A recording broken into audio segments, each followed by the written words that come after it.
भाजपमध्ये जातीवरून एकमेकांचा किती दुस्वास केला जातो हे आज खासदार मेधा कुलकर्णी आणि आमदार अभिमन्यू पवार यांच्या वादातून पुढे आलेलं आहे. पुण्यामध्ये सारथीचा एक कार्यक्रम झाला आणि या कार्यक्रमामध्ये मी ब्राह्मण असल्यामुळे मला पुढे बसू दिलं नाही असा आरोप मेधा कुलकर्णी यांनी केला आहे. हे सांगताना त्यांना अश्रू देखील अनावर झालेले आहेत.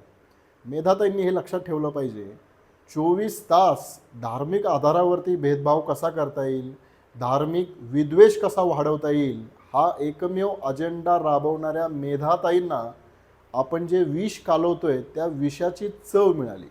म्हणजे हे लक्षात ठेवा की तुम्ही जर द्वेष करत असाल, तुम्ही जर भेदभाव पसरवत असाल धर्माच्या आधारे, तर तो तेवढ्या पुरताच मर्यादित राहत नाही. तो जातीवरही येतो, तो भाषेवरही येतो आणि तो लिंगावर देखील येतो. परंतु अर्थात आर एस एसची ही संस्कृतीच आहे. आर एस एस हे बंधुत्वाची भावना शिकवत नाही, आर एस एस समता शिकवत नाही, आर एस एस समरसता शिकवतं.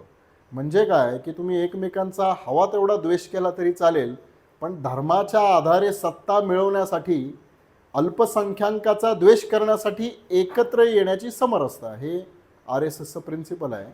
आर एस एस ही राज्यघटना किंवा संविधान याच्या तत्वावरती चालणारी संघटना नाही, तर मनुस्मृतीच्या तत्वावर चालणारी संघटना आहे. आणि त्याच्यामुळे आज मेधा कुलकर्णी यांना जे अनुभवाला आलेलं आहे तेच भाजपमधलं वास्तव आहे.